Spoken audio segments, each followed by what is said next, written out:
You know where you are!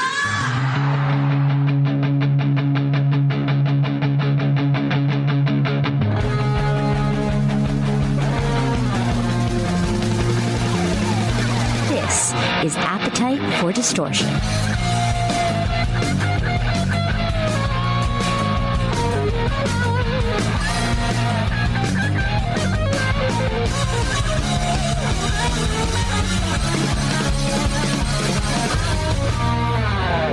Welcome to the podcast, Appetite for Distortion, episode number 492. My name is Brando.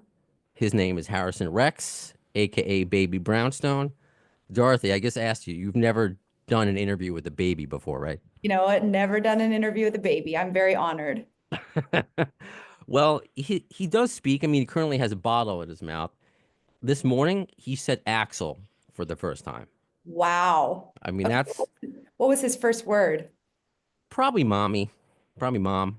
Oh, That or cat. cats? Yeah. Are you a person? I am a cat person, yeah. Don't even get me started. I am the cat person. You see her? You see your hat? You see a hat? Good morning, Harrison. So yeah, we're, cats, but it's funny. We try to teach him, of course, I'm teaching him all the rock and roll phrases like Axel and everything. But with cat, soft, nice. But then he gets a little rough, soft, nice, and he just starts smacking him in the head. So it's just like that. He knows exactly what we're talking about. I know. So I'm trying to teach him young, just with animals, and of course, music. That's my wonderful segue into getting to speak with you today, Dorothy. I'm really excited. I don't know if you remember, you were on a couple years ago. I know you do so many of these interviews. I'm the goon where, because I have a Guns N' Roses theme, and I was like, "Oh, what's your connection?" And I didn't put two and two together. And there's a song about an ex. We won't talk about that. I don't know if you remember that at all, but I feel like I still. I do. Okay, I still carry guilt about that if you can't tell. So we gotta Oh talk. no, don't carry guilt. That's a waste. Don't carry that stuff around, let it go and one day at a time. Well, thank you. See, good thing he is half Jewish, so hopefully he doesn't get all of my Jewish guilt. So so today we're gonna talk about. Actually, we're listening together your new album, The Way. I'm privy to get to listen to it before it drops March 14th. And look at that, Harrison. We got to get you a record player. Harrison? Look, see the record? He's distracted by my skulls right now dangling from the microphone. But that is a We beautiful vinyl. actually, yeah, it's the first time I'm seeing it, so it's pretty cool. Oh, it kind of matches my orange GNR shirt in a little, the Oh, vinyl itself. So I gotta ask, I guess starting there, because I mean, what's the feeling like? It's a kind of a common question where is it nerves when an album is coming out? Is it excitement? Is it all the above? Like, how do you feel now that, of course, the single out, Tombstone Town with Slash, we'll get into that. But just for people to finally hear this work you've been putting into, what's the feeling? I'm very excited. I'm very proud of this album that we've made, and I think it carries really good messages in it. And I hope that, it gives something to the fans that they need and gives them hope and encouragement. And it also rocks pretty hard. But there's a little bit of an outlaw country, Southern rock vibe that we dug into a little bit more. It's always been there. It's always since my first album, there have been elements of that, but we just kind of cranked it up on this one. And I think that it all came together so beautifully, the packaging, the artwork, the video. It's really blowing my mind. I can't believe I've lasted this long, and hopefully many more to come. Is there when you first said, because you said it was more of like an outlawed vibe, what was the vision? Because it's cool, and the real big representation is the video for Tombstone Town, and the outlaw. I kind of got Sin City vibes, Quentin Tarantino vibes from it. Yeah, we totally went grindhouse on the video. That was for me, I'm such a visual person. It always starts with a Pinterest board. And I find something that feels right, and I just start adding and compiling like a vision board or a mood board about a song or a video or even just a photo shoot or anything that we're doing.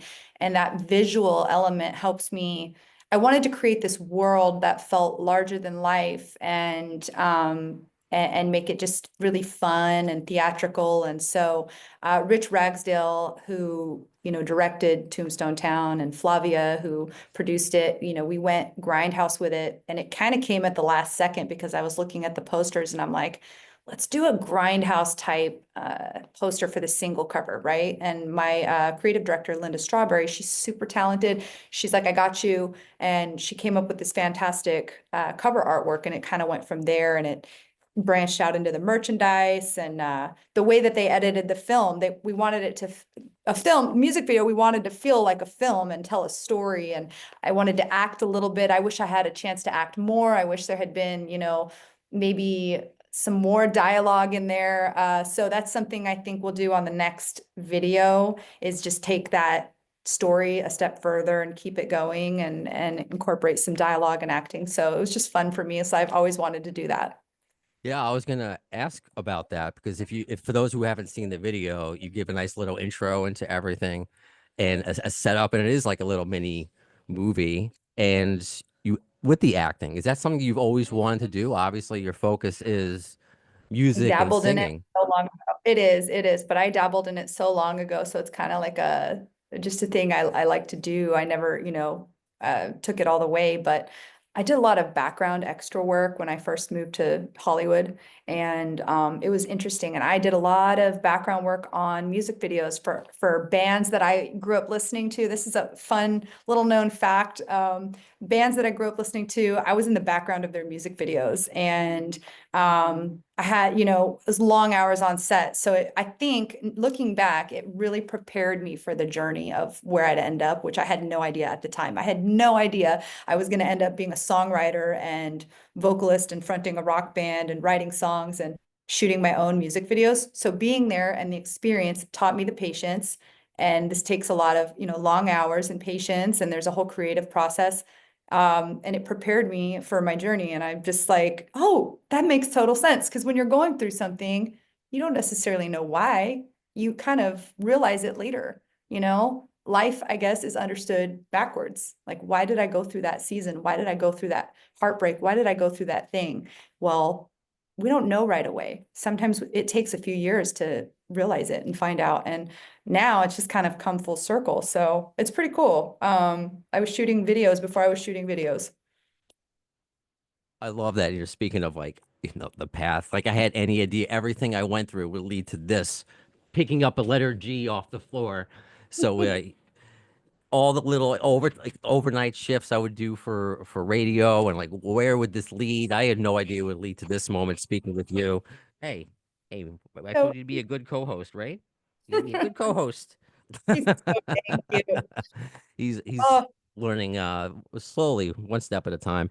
But yeah, so I'm glad to see that you're going to be able to do this with another video, because it was fun. And of course, Slash as the Undertaker, you know, it's oh, who came up with that idea? Not the Undertaker from WWE, no Paul Bearer, no Tombstone, nothing like that, right. but just the No, I mean, the director. I mean, he added all the graphics and the editing and he's very good with narration, storytelling, so that it feels cinematic. I mean, he had a film on Netflix. And so yeah, that was all Rich's idea, and it just came together so nicely. I had a great time performing it, and I love the looks too. I love just the aesthetic of where this is going, because I've never gotten to lean into it this hard. you know, I want to, before I lose it, the guy who works behind the scenes, not my son, who's safely just slid off my knee. He's fine. From one of my my friend Graham, who works behind the scenes in the podcast, the way he phrased Tombstone Town. I want to. I don't think I could phrase it as best as he can. He's like, I wonder if you could mention to Dorothy that I find Tombstone Town one of the best rock tunes I've heard in recent years. The lyrics and the delivery of them are highly satisfying, awesome riffs and beat. It's relentless. So that's how I feel too. Is that Man, I'm thank you. assuming that you must be very satisfied with the video and the music and just how everything's turned out.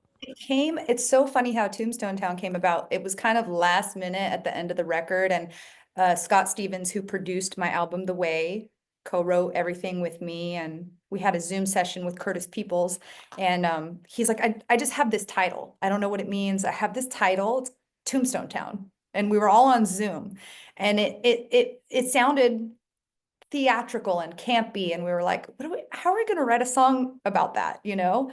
And of course, Scott Stevens is just brilliant. Like he's so multifaceted, multi-talented producer, songwriter, musician. He was a frontman, so he knows what it's like to be an artist, and he has a lot of compassion, and he creates a very safe, and I've said this before, a very safe place for artists to explore their craft in the studio and grow and get better. And he's just helped me so much. So we kind of went back and forth, and I had just gone through a this is like the story of my life. I had just gone through a really painful breakup of, but just betrayal and humiliation. And you learn with each one. It's like, when someone shows you who they are, believe them. When there's red flags, don't paint them green. And I, kind of had rushed into things, and I'm learning to let things go and take my time. It's a work in progress, one day at a time. And so there was a lot of betrayal, hurt, and anger. And this song was like a diary entry. It's a real story. So this is not the first time this has happened. And it made for a really great song. I never really got into screaming either until this record. And we did it first on Mud. And then we're like, yeah, let's throw a scream in the bridge here, right, ripping into the Slash solo. And it just feels very raw and visceral. And so it felt like therapy to me. And we knew we had something special when we figured out the chorus. It felt beautiful. There's a beautiful chorus. Some of the melodies in there are really, really stunning, and harmonies. And it's real, like it's a real heartache. It's a real story. So it's special to me. And I think, it was worth it. Like, you know what I'm saying? That thing Yeah. that hurt so bad, it was worth it because of this song and this experience and having Slash complete the picture. And it's just badass. And I'm really grateful. I don't regret the past. Badass is the right word, and that's the feeling I got from it. While there's an element of fiction, of course, Slash isn't really an undertaker. You could tell that it's autobiography where it's you at the same time. It's a nice blend of everything, and that's why Slash is one of my favorite artists as well, because that's something he's able to do. Take his life experiences and use his creativity. So I'm going to talk about that collab, because you guys have been working together, especially on Orgy of the Damned, and I was lucky enough to see you perform that song live with him, right? Key to the Highway. My wife and I, we went to go see a Serpent Festival at Pier 17, New York City. Yes, We were New York. on the rooftop, and actually we were gonna take Baby Brownstone. That's his nickname. But we were up too close, and I was like, I don't know, maybe let's wait until next year before taking him to like rock concerts. So much to my surprise, I was enjoying the show. He's like, I got a special guest, and then you came out. You came out. So were you just happened to be in town, or was that something you guys planned ahead of time? How did that, He get asked if I wanted to come do it. So I said yes. Yeah, of simple as course. that? And you happened to be in New York? I was traveling, so yeah, I made it part of the journey. Okay. Is there something like the beginning? Because I hope you guys keep working together that you've learned from Slash. Oh my God. It's not so much of just like you guys work well together, and it seems like you've been working together for years and contemporaries. But obviously, he's been around the block a few times. So I'm just curious what you've learned from Yes. him. Yes. When we were at the video shoot, he said something very significant and very important to me because, he said, his words, not mine. He said, "This is your time. This is your year." And I've been, in and out of recovery for a long time. And he's like, "Don't sabotage it. It's not an option. Don't sabotage it." So put that first. Stay sober. Put your recovery first. For me, and it's this, for me, it's God, recovery, and then everything else. And if it's Mm. not in that order, it falls apart real fast. If I make a man my higher power or an idol in my life, everything falls apart, and I feel like I've learned this, the right person won't put you in a position to fall apart. they'll support you every step of the way. It's symbiotic. It's like the Eternity Band. It's give and take. It's symbiotic. It's not like this. It's not like I'm giving you this much and then this is what you're giving me. It's like this, you know? So that comes when it comes. First, it's got to be God, recovery, family, health, music, everything else under that.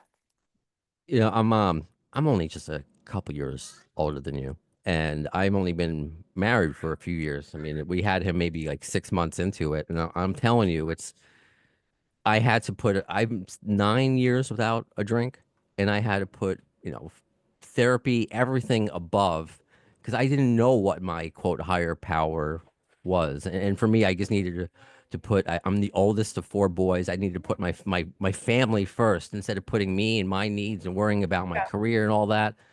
And Mhm. thankfully, I met someone you're talking about.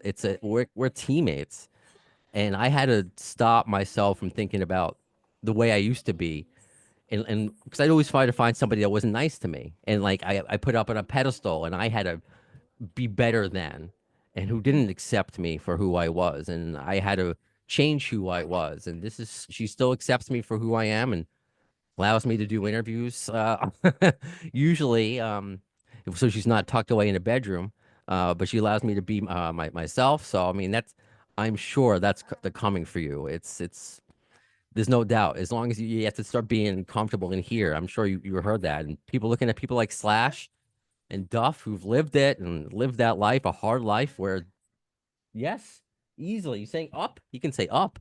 Look at, and then I have this guy now. I'm telling you, I thought I was just on a path on, and I had an appetite for destruction to tie everything together, and then I have this dude. I'm looking forward to seeing not just your career success, but your personal success as you continue to grow. If you don't mind me saying, Well, thank you. I appreciate and it. I Oh, also a hot take. I want to say this. Yeah, do you have a hot take? Is that something you want to say? Did you just shut off my computer? Oh no, he didn't. I thought he just shut off my computer, and I think he just did. Can you say Dorothy? No. My hot take is I think if Slash ever wants to put together Velvet Revolver, you could be the singer. oh, that'd be so sweet. I'd be in like Flynn. It's just something like seeing what Lincoln Park could do, and I don't know. I just hearing you guys together when I heard an Orgy of the Damned, I'm like, there's something familiar about this, even That'd though be it was really new. cool. That'd be really cool. Well, So hey, we'll see what happens, you put know? just putting it out there in the universe. Harrison, you're gonna let me get out any more questions, or you just want to play with letters? This is very unprofessional of you. No, no, it's okay. We have a few more minutes, and this is an interview that Dorothy is never going to forget, I assume. No, this is awesome. Do you have any young nephews or anything like that? Any kids that you show up and you see like going to your shows? Like, what's the youngest you've seen at one of your shows? All my friends are or not single moms. Some of them are single moms, some of them are married. They all have kids, and I guess I'm like the weird, cool cat mom aunt, you know, that has a job that's different from their parents. But I love their kids, and especially my friend Jess, her daughter Piper is so sweet. I love her. I just feel like she is my niece, and so yeah. I don't have any of my own, but you know, my friends do. So Well, we had him 40. I know you haven't hit the big 40 yet. So, I not mean, yet. I don't I'll be know if that's nine this year, and I'll be 40 next year. so. Hey, there's still time. My wife did not think it was gonna happen. She's like, "Yeah, I love kids," and just thinking like, okay, if he wants one, and just how he was a little surprised, not a surprise, but she was a little being like, I thought I was too old for this. Nope. Now we're a couple 40-year-olds I chasing love around it. a baby. So I just want to thank you for your time. I hope we get to do this again. Perhaps either he's more well behaved, or we can just get to do this ourselves, so it's not interrupted. I hope you could. I hope you can hear me over him. He's just become a chatterbox over the I last can couple. hear you. He's doing great. I think this was the best interview I've ever done. We I need like. Harrison. We need Harrison in all my interviews. I love it.